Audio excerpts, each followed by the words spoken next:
El próximo ponente es Ignacio Fernández Soya, de la empresa Arup. Ignacio es arquitecto por la Universidad Politécnica de Madrid y ha desarrollado toda su actividad profesional en el campo de las envolventes. Primero como fachadista, trabajando para las más prestigiosas empresas de tecnología de cerramientos y fachadas, después como suministrador de materiales y ahora como consultor en proyectos y obras de fachadas singulares. Desde el año 2004, Ignacio dirige el Departamento de Ingeniería de Fachadas en Arup Madrid y ha colaborado nacional e internacionalmente en proyectos singulares de obra nueva y rehabilitación de fachadas con arquitectos como Richard Rogers, Zaha Hadid, Norman Foster, Rafael de la Hoz, Estudio Lamela y otros. Ignacio ha sido profesor de envolventes en la Escuela de Arquitectura de la Universidad de Princeton y en la Universidad Europea de Madrid. Imparte clases en másters en diversas universidades. Muchísimas gracias, Ignacio, por estar aquí. Nos va a hablar hoy de un tema en el que Arup, además, es un vector de innovación muy importante, ¿no? Que son las estrategias reactivas en las envolventes. Nos va a explicar categorías de este concepto de reactividad y ejemplos recientes de su ejecución. Hola Luis, buenos días a todos y disculpadme porque estoy teniendo un problema con el cacharro este y es que no soy capaz de volver atrás, pero vamos a hacerlo. Vamos a hacerlo. Sí, al viejo estilo, efectivamente, que es este. Muy bien. Ahora ya sí. Muchas gracias. También quería agradecer a Inmaculada Martínez por su dedicación y tesón a hacer que estas jornadas sigan siendo efectivas y, por supuesto, a la Escuela de Arquitectura Técnica de la Universidad Politécnica en donde estamos. Pues como decía Luis, mi experiencia profesional en los últimos 20 y tantos años es sobre las fachadas, las envolventes. Y la razón por la que estoy aquí hoy es que desde Arup estamos cada vez más participando en proyectos que ya son reales, que están en las mesas o están construyéndose, donde las fachadas empiezan a asumir también una actividad, digamos, más de elementos activos o de elementos dinámicos que son capaces de comportarse de maneras diferentes en función de las exigencias que tengamos en el ambiente exterior o en el ambiente interior. Entonces, lo que voy a presentar en esta ponencia es una rápida clasificación de esas acciones de envolventes reactivas y unos ejemplos, junto con la clasificación, que permitan entender mejor por dónde van los tiros, tanto en cuanto a edificios como en cuanto a sistemas en el mercado. La primera cuestión de por qué hablar ahora de envolventes reactivas se responde con una respuesta rápida que me recuerda a la campaña electoral de Bill Clinton de los años 90, que decían "It's the economy, stupid". Esta era la frase que tenían en la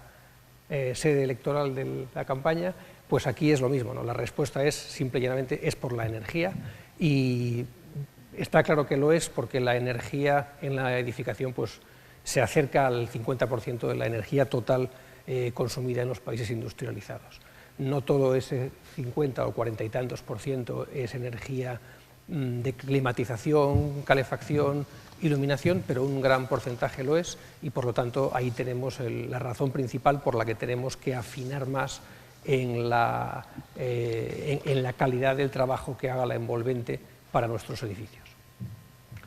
Y además, la otra razón quizás que también hay que poner sobre la mesa es que el coste de ejecución material de las envolventes que estamos construyendo ahora mismo no deja de aumentar. Y si en un edificio de viviendas podía estar hace tiempo en el 10%, 12% del total del presupuesto, en un edificio terciario, hospital o edificio de una cierta complejidad, pues no es raro que pase del 25% y que incluso llegue al 30%, y esta es una progresión creciente. Con lo cual, si invertimos más en las envolventes, es lógico que les exijamos también un comportamiento más afinado y una contribución mayor a la reducción de costes del edificio. Es como decir al cliente, pague usted más ahora, invierta más, porque a cambio le voy a dar una fachada que contribuye a reducir el gasto de operación. El concepto es relativamente nuevo, pero en realidad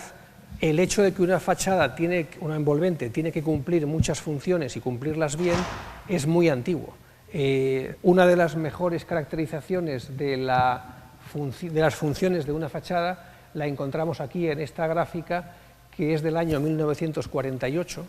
está reeditado, pero el original es del año 48, en el cual a la izquierda están las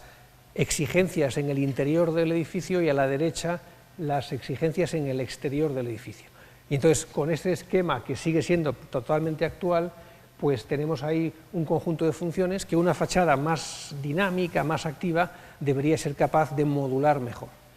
Pero si cogemos toda esta lista de funciones y las resumimos en las mínimas imprescindibles, pues podrían salirnos como tres características básicas del diseño de una envolvente contemporánea, que serían la función de la envolvente como filtro, es decir, capacidad selectiva, algunas cosas pasan, otras no; la función de la envolvente como barrera, en la que excluye prácticamente el paso de todo aquello que no interesa que pase, dentro fuera o fuera dentro; y por último, la más actual, que sería la función de la envolvente como un sensor guión actuador, que lo que hace es una selectividad, una función de filtro, pero adecuada, modificada a las características del ambiente o las necesidades dentro o fuera del edificio. La imagen más clara para una fachada selectiva como filtro pues sería esta, una vivienda japonesa, unos paneles de papel que dejan filtrar luz y brisa y poco más, ¿no? La función selectiva está ya en la arquitectura vernácula. La función excluyente también está, lo que pasa que ha sido difícil hacerlo a base de espesores grandes, ahora es más fácil hacerlo, por ejemplo, con aislamientos térmicos muy eficientes. Sería el caso de una vivienda pasiva súper exigente en Escandinavia, o sería el caso de esta hiper mega vivienda pasiva, que es la Estación Internacional de Investigación en la Antártida, en fin, la estación inglesa de investigación en la Antártida, que tiene, como podéis imaginaros, pues unos aislamientos térmicos brutales, tanto en las zonas opacas como en las zonas de visión. Y entonces, ¿cuál sería esta tercera categoría en la que estamos ahora de fachadas reactivas, de fachadas que son capaces de modificar su comportamiento según se precise por condiciones exteriores e interiores? Pues en realidad también en sí misma la fachada reactiva es un proceso que ha ido evolucionando lentamente en los últimos 40 años, diría yo. Empezó con la crisis del petróleo en el año 73, con el concepto de fachada de casa pasiva, en la que el aislamiento térmico, simple y llanamente, apareció como necesidad para la construcción occidental, para ahorrar energía, y esto claramente es un concepto estático, ahí no hay ninguna dinamicidad en el comportamiento. Aíslo más, antes no aislaba prácticamente nada, pues eso es un avance. A partir de ahí empezaron a introducirse elementos como paneles solares o primeras soluciones de fotovoltaica que dieron lugar al concepto muy norteamericano de la solar house, de la vivienda solar de los años 70, primeros 80, que también tuvo su época y en cierta medida pasó. En los 80 parecía que el concepto importante era la smart house, y ahora me hace gracia porque la palabra smart ha sido utilizada más bien por los trabajos de tamaño más bien de ciudad. Hablamos mucho, por tanto, de smart city ahora. En el mundo de la edificación dejamos atrás el concepto de smart house, yo creo que para bien, porque la palabra smart esconde más que clarifica, y no quedaba muy claro qué hacíamos con una smart house realmente. Pero ya en los años 2000, en los últimos 10, 12 años, estamos totalmente entrando en el concepto de edificio adaptativo o de edificio reactivo, depende de cómo le queramos llamar. En inglés sería responsive building o adaptive building, significa más o menos la misma cosa, y es, como digo, no solamente la envolvente, sino el edificio completo que se modifica. ¿Se modifica en función de qué? Pues en función de unos sensores, efectivamente, que leen condiciones exteriores, interiores, y que ajustan cosas en el edificio. En ese sentido, tiene mucha conexión con la domótica, que está por ahí intuitivamente, pero el concepto va más allá. No pretende solamente introducir elementos móviles que encienden, apagan, suben, bajan, sino que pretende, como veremos, que toda la estructura, la construcción, los materiales del edificio se conviertan en elementos dinámicos que se cambian de estado o que cambian de comportamiento o que cambian sus prestaciones en función de las necesidades. Ese, digamos, que sería el paso adicional de las envolventes o de los edificios reactivos.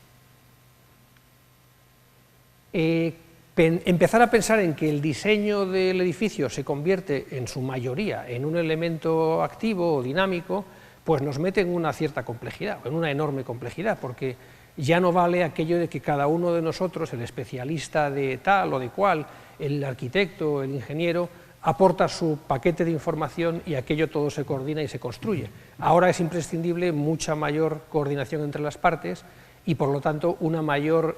interdependencia del proceso de proyecto y también del proceso de construcción, porque la posibilidad de que la construcción y el edificio en uso corresponda a lo proyectado, pues depende muchísimo de esa integración y de cuánto la construcción real, los materiales, los sistemas,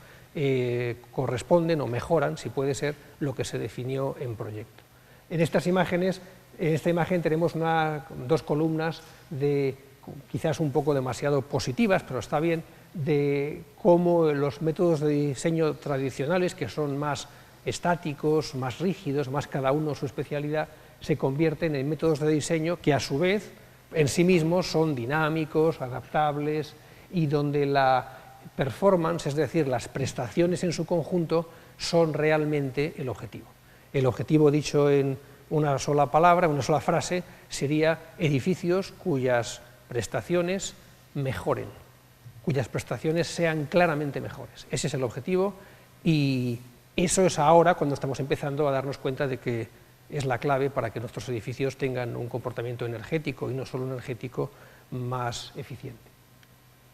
Vamos a poner un ejemplo que se entiende bien, o por lo menos yo lo entiendo muy bien, de este concepto nuevo de reactividad aplicada a envolventes. Ahí tenemos un esquema de una vivienda, una casita, en la cual hay un aislamiento térmico dibujado ahí entre medias de las dos pieles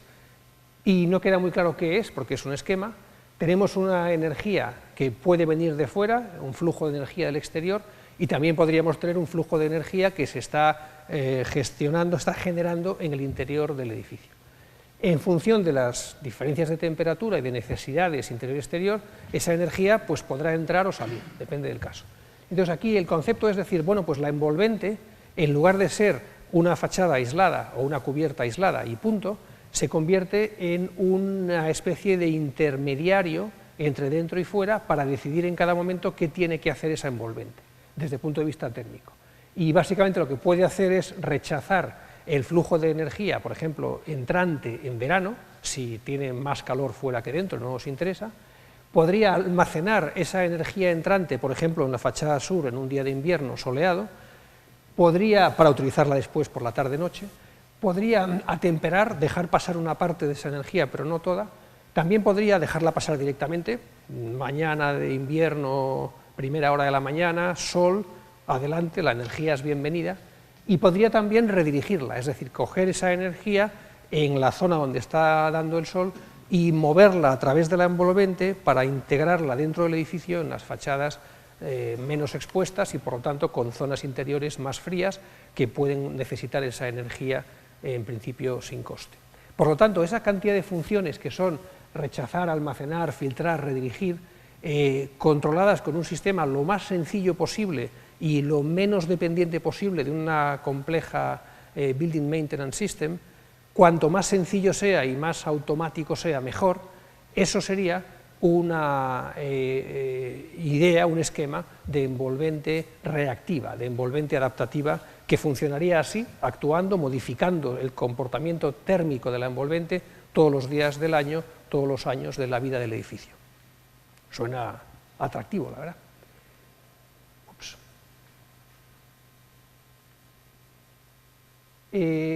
Para ver esto mejor vamos a verlo ya directamente en los tipos, en los esquemas en donde estos conceptos se aplican y probablemente lo veremos más claro. El primero de ellos es justamente la envolvente térmica, correspondería con el esquema que acabamos de ver, y la idea sería cómo podemos esto en aplicación, por ejemplo, pensar en un aislamiento térmico que tenga una conductividad térmica variable. Es decir, que podamos modificar la conductividad térmica de la lana de roca que nos está aislando el interior y el exterior. Eso sería una cosa. Pero además, dentro de eso, que este material, por ejemplo, lana de roca o lo que sea, el producto de aislante térmico, además tenga incorporados, por ejemplo, elementos de cambio de fase, partículas de cambio de fase dentro del propio mineral, en este caso, que aumenten, que mejoren la capacidad de ese aislante térmico para convertirse en un almacén de energía, que después será liberada cuando cambie la temperatura y cambien las fases de esas partículas que están embebidas dentro del aislamiento. Si fuéramos capaces de controlar esa conductividad variable y esa función de cambio de fase de las partículas embebidas en el aislamiento, tendríamos un aislamiento térmico que aislaría más o menos en función de la época del año o de la zona del edificio, y además absorbería, es decir, guardaría la energía como un almacén en lugar de simplemente rechazar el flujo de energía. Esas dos ideas unidas en el mismo material pues son revolucionarias. No tenemos ningún aislamiento que haga esas dos cosas ahora mismo y que podamos comprar a un distribuidor,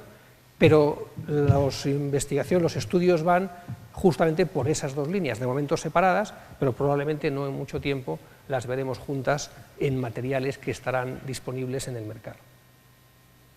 Si hablamos de otra segunda categoría, que ya no es la térmica, tendríamos la categoría que tiene que ver con los elementos visibles, con los elementos que dejan pasar la luz y las vistas de la envolvente,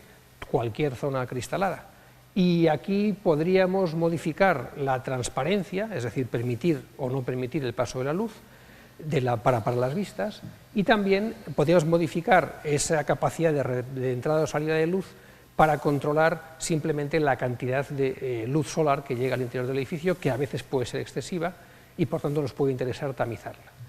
Esto también se puede hacer con elementos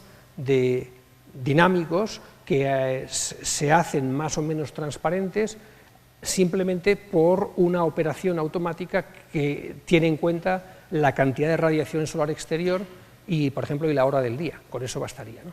Y esto podría estar integrado en el propio vidrio. Ya no hace falta que tengamos un store interior, exterior, puesto que el propio vidrio ya haría las veces de store en su propia composición, con la ventaja añadida de que ese elemento pues, está protegido por el vidrio, estaría embebido en un laminar y no tendríamos excesivos problemas de mantenimiento si el sistema es lo suficientemente sencillo como para funcionar sin dañarse. Evidentemente, detrás de todo esto late, y no se nos escapa a ninguno, el riesgo de la ultraespecialización. Cuando queremos hacer estas cosas y le metemos complejidades, mecanismos e ingeniería en el sentido negativo de la palabra, puede pasarnos como con el Instituto del Mundo Árabe de Jean Nouvel en París, cuyos diafragmas de control solar en la fachada sur no funcionan desde el año 4 después de su apertura. Eran tan complejos de movimientos mecánicos y de mantenimiento que al final pues, el propietario del edificio no tuvo más remedio que dejarlos en una posición intermedia y renunciar al control dinámico de la luz. Esta historia es buena para recordarla porque venimos de ahí, ¿no? La alta tecnología, si es demasiado alta, se cae. Tenemos que tener cuidado de encontrar el punto que sea realmente fácil de mantener y de aplicar. Un tercer capítulo de adaptación de envolventes sería el de la ventilación natural, el de la entrada, mayor o menos cantidad, y la salida de aire para ventilación, que combinado con el punto primero de temas térmicos nos permitiría reducir muchísimo el consumo de climatización, bien sea calefacción, bien sea refrigeración, en el interior del edificio. Y esto se puede hacer, y ya se hace desde hace muchos años, por medio de elementos como los ventiladores o aireadores, incorporados o no a las ventanas, pero digamos que el reto que nos toca ahora es ampliar este pequeño aireador lineal en una ventana a una fachada completa o una envolvente completa, y esto es lo que estamos haciendo ahora mismo para este proyecto en Bogotá, que es un centro de congresos y convenciones con proyecto de Juan Herreros y Daniel Bermúdez, arquitecto madrileño y arquitecto bogotano, con una buena mezcla, yo diría una sabia mezcla, de conocimiento local de las condiciones climáticas y de soleamiento de la zona donde está el edificio, y también una verdadera apuesta por hacer que la ventilación en un edificio tan grande como este, que es una caja de 80 por 80 metros por 60 de alto, sea capaz de gestionar bien esos flujos de aire con volúmenes de entrada de aire muy importantes, sin tener, claro, entradas de ruido, que sería un drama, y pudiendo controlar ese flujo de aire dentro del edificio para que contribuya, como decíamos, a minimizar prácticamente al mínimo posible el aporte costoso de climatización o de calefacción, que prácticamente en este proyecto pues será inexistente, salvo en situaciones muy puntuales. Y la cuarta de estas categorías de adaptación, de reactividad, es la más tecnológica de todas ellas. Tiene mucho que ver con la domótica, en el sentido de que hay un sensor que mide algo, un procesador que toma ese dato del sensor y lo pasa a un elemento que actúa, subiendo, bajando, moviendo, abriendo, cerrando, todo ello controlado por un sistema que es el BMS, el Building Maintenance System. Este es un sistema que tenemos ya, que existe en la arquitectura contemporánea y que hace entrar en funcionamiento el equipo de frío cuando la temperatura interior-exterior dice algo, o el equipo de calefacción, ya está. ¿Cuál es entonces la novedad aquí? La novedad sería introducir este concepto de Building Maintenance System dentro del propio material. O sea que, por ejemplo, el vidrio se comporte en sí mismo, sea un esquema eléctrico con sensores, procesadores y actuadores, todos dentro del propio vidrio o muy cerca del vidrio para que la actuación sea controlable, controlable por zonas y muy sencilla de mantenimiento y de control. Vamos a ver un ejemplo que me parece muy atractivo y muy novedoso, que tiene que ver con el control solar del vidrio. Todos sabemos que tenemos que reducir la cantidad de energía que pasa a través del vidrio. El parámetro que lo mide es el factor solar, en inglés se llama G-value, el factor solar, el porcentaje de energía radiante que atraviesa un vidrio. En nuestro clima lo que nos interesa es reducir ese porcentaje, normalmente cuanto más bajo sea el factor solar mejor, pero también es verdad que nos gustaría mucho poder jugar con el factor solar para variarlo. Y eso lo hacemos con lamas o con contraventanas exteriores, o con persianas exteriores o con toldos. Pero ¿podríamos hacerlo dentro del propio vidrio? Pues parece que sí, y una de las opciones para hacerlo es, y también lleva unos años en el mercado, es la de utilizar unos elementos que se excitan y cambian de posición en una capa del vidrio cuando hacemos pasar a su través una corriente eléctrica. Y a esto le llamamos vidrio electrocrómico. El vidrio electrocrómico tiene de malo, el convencional, que no deja pasar, cuando se activan las partículas por la corriente eléctrica, no deja pasar ninguna de las longitudes de onda de la energía radiante. Es decir, tampoco deja pasar la longitud de onda que aparece ahí en color verde, que es la del visible, la del espectro visible. Lo que sería ideal, entonces, sería una tecnología de control de electrocrómico, una capa electrocrómica en el vidrio, que pudiese ejercer de barrera con la parte de la derecha, la parte de color rojo, que es las longitudes de onda que introducen energía, pero no introducen luz porque están más allá del espectro visible, sería el espectro infrarrojo cercano, y que suponen nada menos que el 50 y tantos % del total de la energía solar. Entonces, eso sí que estaría muy bien, y esa tecnología ya existe desde un punto de vista, digamos, de investigación físico-química básica. El infrarrojo cercano en inglés se llama NIR, Near Infrared, y entonces lo que hace esta tecnología, en concreto este es un esquema de una empresa que se llama Cleantech, que está todavía a medias entre la universidad y la empresa, en la que emplea un film, una capa de vidrio electrocrómico, que sería la capa gris, que en función de la mayor o menor corriente eléctrica que hacemos pasar a través, modifica precisamente el filtro al infrarrojo cercano, pero siempre deja pasar la luz en el espectro visible. Entonces, ¿qué se consigue con esto? Pues se consigue este cuadro de aquí, que reconozco que es un poco chino, pero que para mí es absolutamente nuevo. Esto es un ejemplo del nuevo mundo en el que estamos entrando. Si os fijáis en la línea amarilla que está arriba, la línea amarilla casi horizontal que aparece arriba en la parte superior del cuadro, veréis que en la parte más a la derecha está marcando una zona donde el factor solar es del 80%, 0,8, es decir, no hay control solar, pasa toda la energía, es como si no hubiese capa, y claro, a eso le corresponde una cantidad de iluminación natural más o menos del 75%. Esto es un vidrio sin capa, y bueno, ya lo conocemos. La gracia es que activando con más o menos potencia la corriente eléctrica a través de ese vidrio, podríamos, en el caso de mayor cierre de control solar, podríamos llegar a un punto en el que el factor solar, el G-value, sería del 30%, 0,3, que sí que es un valor muy bajo, pero atención, con una cantidad de luz pasando del entorno del 0,65, es decir, 65%, que es muchísimo. O sea que partiríamos de un vidrio sin capa, para los días de invierno donde queremos que entre la energía radiante,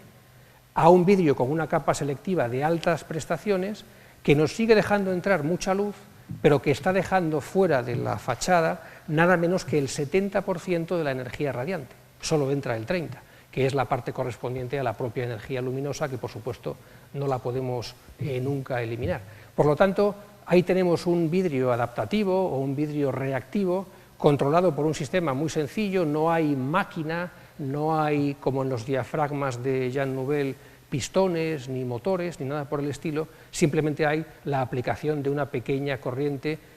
con más o menos intensidad, lo que es mucho más sencillo, muchísimo más sencillo que un ascensor. Y para ver esto aplicado en algún ejemplo más, pues podríamos partir de una solución bien simplona, pero que nos hace abrir un poco la cabeza, ¿no? Esto no solamente significa cosas muy químicas de nanopartículas o nanotecnología, podría ser también el pensar en una vivienda en Escandinavia donde el balcón en invierno es un problema y entonces esta cosa es un balcón de verano y una ventana cerrada de invierno. Es una idea graciosa, no creo que tenga una aplicación real, aunque el proveedor de la idea está ahí arriba, pero tiene este concepto de pensar más allá de lo habitual y empezar a pensar en elementos dinámicos, en este caso la ventana-balcón como conjunto. O esta otra aplicación en la que, partiendo de los materiales de cambio de fase, se utiliza como material la cera de parafina, es decir, la cera de las velas de un tipo determinado de cera, por otra parte material muy conocido desde hace muchos siglos, que tiene la propiedad de poder pasar de sólido a líquido a una temperatura que es justamente la temperatura que nos interesa a efectos de clima.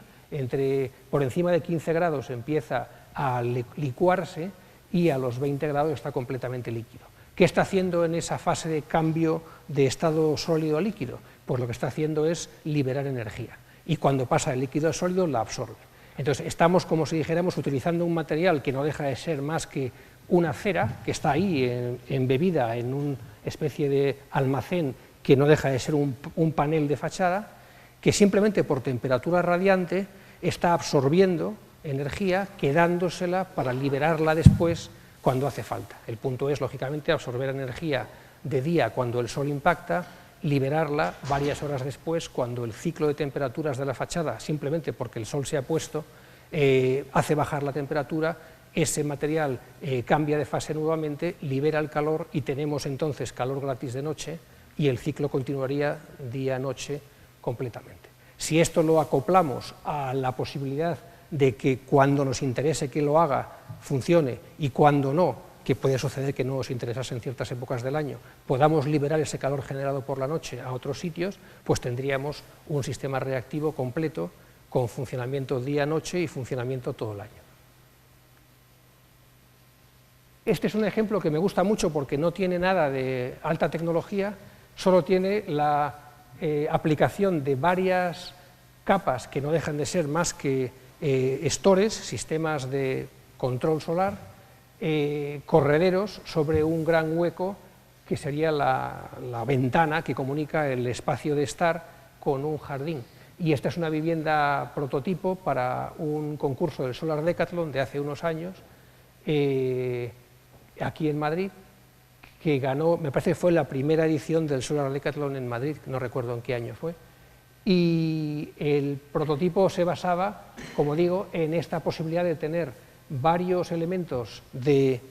control de aire, que sería la ventana corredera, de control del paso de mosquitos o de insectos, que sería un tamiz muy suave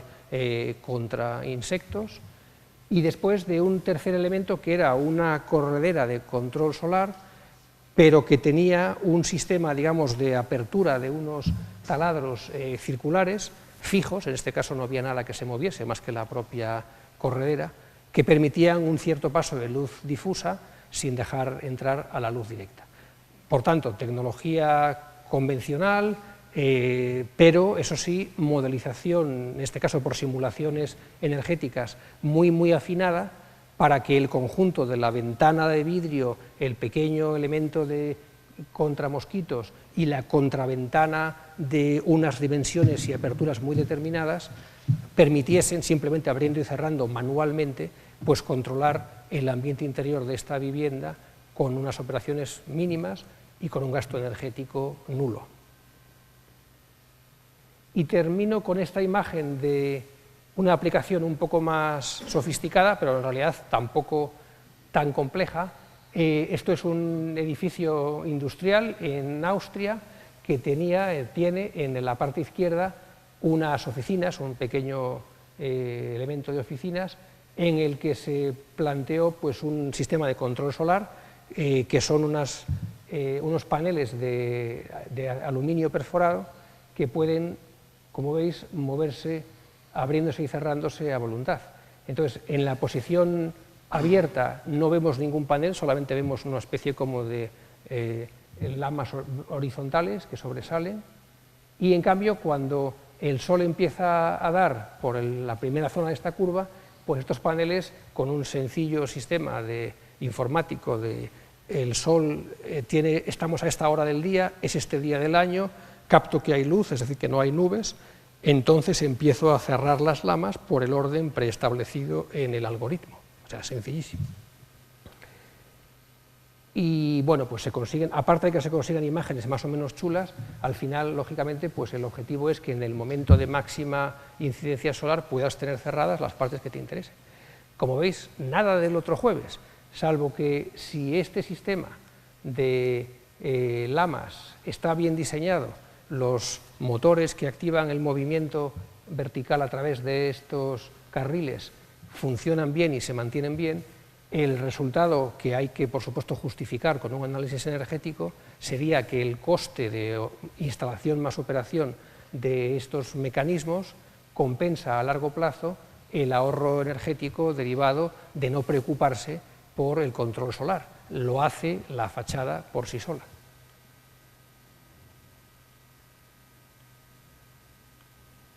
Muy bien, y con eso termino con esta imagen llena de palabras, de posibles opciones, que sería pues cuando en construcción o en arquitectura estamos en el principio de algo, se nota porque no hay una palabra que domine ese algo, sino que hay muchas. Y entonces ahora mismo estamos ahí. No sabemos muy bien cómo llamarle y se habla, como decíamos, de envolventes o de edificios adaptativos, y se usa entonces el adaptable building, o también se habla de envolventes o edificios reactivos, que ha sido el título que escogió Inmaculada para esta sesión, para este conjunto de presentaciones, y en inglés se diría responsive building o responsive envelopes. Bueno, pues como todavía no tenemos el nombre acordado, estamos en el momento bueno para empezar a hablar de esto, para intentar entenderlo mejor y para aplicarlo nosotros como técnicos, para pedirlo a los fabricantes y empujar todos en la misma dirección. Para mí el resumen es: no caigamos en la trampa, entre comillas, o en la tentación de la supercomplejidad, mantengamos los sistemas siempre muy sencillos, aceptemos que va a haber algo de energía, va a haber algo de mecanismos, pero intentemos que sean los menores posibles para que los sistemas que estén en funcionamiento tengan un mantenimiento sencillo, sean, curiosamente, lo más low-tech y lo menos smart que podamos imaginar desde el punto de vista de su gestión y de su mantenimiento, porque entonces probablemente haciéndolo así conseguiremos que triunfen en el mercado real de la vivienda y de la edificación, que es el 90% de cualquier país de nuestro entorno. Nada más, muchas gracias.